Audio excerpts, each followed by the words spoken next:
Hey guys, welcome back to my YouTube channel. It's your girl Hoza and I'm the reaction video. Indirimbo ya Ada Pro DJ Feel by Tini OLEGUE. Ndavuga ati harashize igihe ntareba indirimbo ya OLEGUE. So mwansigiye comments nyinshi mumbwira ati reba indirimbo yitwa KARYE. Ni indirimbo yashizwe mu majwi kurusha izindi ze aherutse gusohora. So nabonye umwanya finally I need to check it out. Numvaga mbari mu mwenda, you know what I'm saying? Kuko nari nabibemereye ko nifuza kureba indirimbo yiwe. So yeah, nimba uri mushyashya kuri channel ikaze, nimba utarakanda subscribe bikore, nimba uramaze gukanda subscribe ni byiza urakoze cyane, ariko nibuke nkurikire no kuzindi mbuga nkoranyambaga Instagram, Snapchat and TikTok kuko naho nkusanyiza izindi ngingo, izindi content zitandukanye cyane n'ibyo usanga no kuri YouTube channel. So make sure you stay entertained everywhere, anywhere. Gatanu kuri gatanu tubane, sibyo? Are you guys ready? Ngo KARYE by OLG OLEGUE. It's an official video. I am excited. I don't know about you. Mwego and mwamaze kwireba already, ariko twagiye.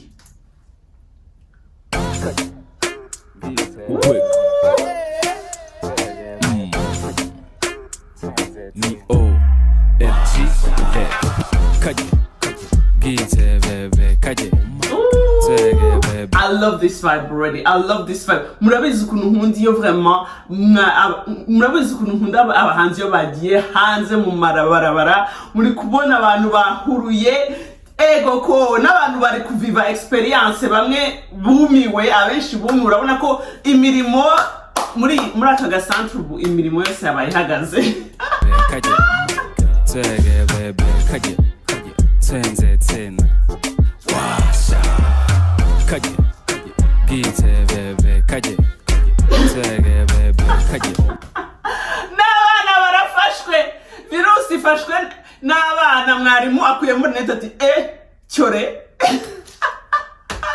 niko ako kantu kari kurya abantu akagakoko. Okay. AKA mzee wa makauli, tukasombe ni kutupe ndani, chini kwa chini mzigo wa hatari. Okay. Yeah, kina big booty, kina vibe ya. Oh my god, OLEGUE is the one and only. OLEGUE is OLEGUE, you can't make another one of him. Like, he is original, authentic. Yeah, baba we. Mubonye kuno asotse mu gikarito ni gift. Aje nk'impano. I'm just saying, umuziki we muri industry y'abarundi urihariye, ufite umwanya wawo. Notinda gutemo ibicura mami. Wait up, yeah. Washa KARYE gite bebe KARYE. Washa KARYE gite bebe KARYE tege bebe KARYE tenze tena. It's a whole vibe. It's a whole summer vibe. Now abwiye ngo ntabwo turi ready iyi mizigo iyi summer mu Burundi, nabwo ati harashya hakongoke. Nge nababwiye nge nabagira inama, nabwo ati mutuze, mugende buhoro, mugende buhoro rwose, kuko ibi bintu biratuma mujya muri ensandi. Mwanze kunyumva washa KARYE gite bebe KARYE tege bebe KARYE it's amazing, ndakurahiye wallahi, it's a big thing. Kulaboro mpaka down, it's a weekend. Kora hiti bakuvuge ubatwike ati jewe. No, you can never get enough of OLEGUE. Muri kubona izi scene ziteye ubwoba, twaciye muri quartier, twagiye muri minibus, ngaho none hari kwibira muri piscine yambaye ikoti, ngaho fur. What? He is so dramatic. Like the sky is the limit for him. Like na rules wa mushiraho ubatwike. Okay. Jewe ndakaze doda my god doda my god. Washa KARYE tege bebe KARYE. Like he is his own boss. Like ni mu bushyuhe bwa 50 degree, ariko ndebera yambaye a fur coat, like he is his, yo, you can't tell me nothing. Wow. Washa KARYE gite bebe KARYE Twege bebe kaje Tenze tena Washa Kaje Gite Mumbwire indirimbo nimba mutari kwibyina buri weekend buri occasion mubonye muri kwipfusha ubusa. Iyi ndirimbo nimba mutari guturninga up kuri indirimbo hari ikibazo ni gute ni ego ko no ndi gukunda ukuntu everyone is dancing his own thing. Abakobwa of course you know a lot of twerking. I could go you can dance however you want, like nobody is watching, like no abasore baduhaye kuma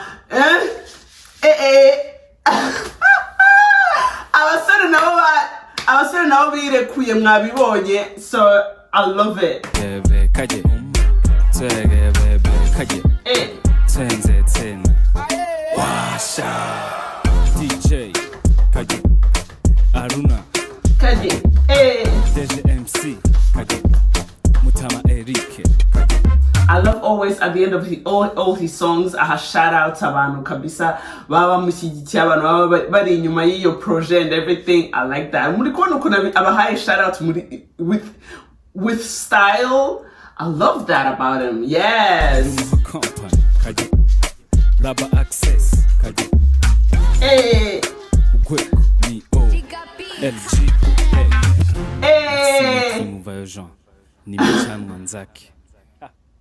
Wow. Oh my God.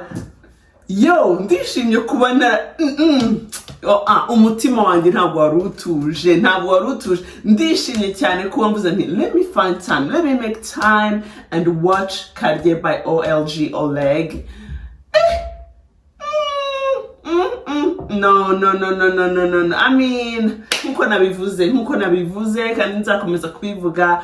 Oleg kabisa umwanya we urashikamye, umwanya we urahari, ufite fondation and everything mu muziki w'abarundi, mu muziki wa East Africa. Komerezaho link ya official video ndesiga hano hasi nk'ibisanzwe, mugende mumwereka urukundo. Afite ibihangano byinshi bitandukanye bishyashya. Ingi nuko rero mwashize mu majwi kurusha izindi. Mukomeze mugenda mwereka urukundo, yaba ku ndirimbo ze wenyine solo cyangwa se na featuring nazo zirahari nkuko nababwiye hari herutse gusohoka, sibyo? Murakoze cyane ko wasabye indirimbo, ndavuga ati nawe butamu yindi video. Hagati hari vlog nshyashya nabasohoreye y'iminsi nari maze mu biruhuko. Nimba ukunda reaction videos zanjye nyaboneka genda unyereke n'urukundo muri izo gahunda zindi mba ndimo mu gikari, urebe ubuzima bwanjye busanzwe bwa buri munsi, ubone ukuntu mba ndi kumigoroko iyo ntari hano nicaye imbere yanyu, you know. So yeah, oh God, iyo ndirimbo nabwiraga justement nabonye iyo featuring y'abasore batatu, nari navuze ngo kuko navuze ngo it's another club banger, nari navuze ati simperutse muri club, ariko muri iyo vlog urabona ko mperutse gusohoka nkabyina nkatarama n'inshuti zanjye. Oh my God. Murakoze cyane. Ubwo nawe utamu indi video mukugenda urebe izindi video, cyane ya vlog nakubwiye iyi video itangira maze kubasangiza mu masaha make ashize. Mugende muyereka urukundo kandi tunahurira no kuzindi mbuga nkoranyambaga. Ndabakunda cyane, turi kumwe. Bye.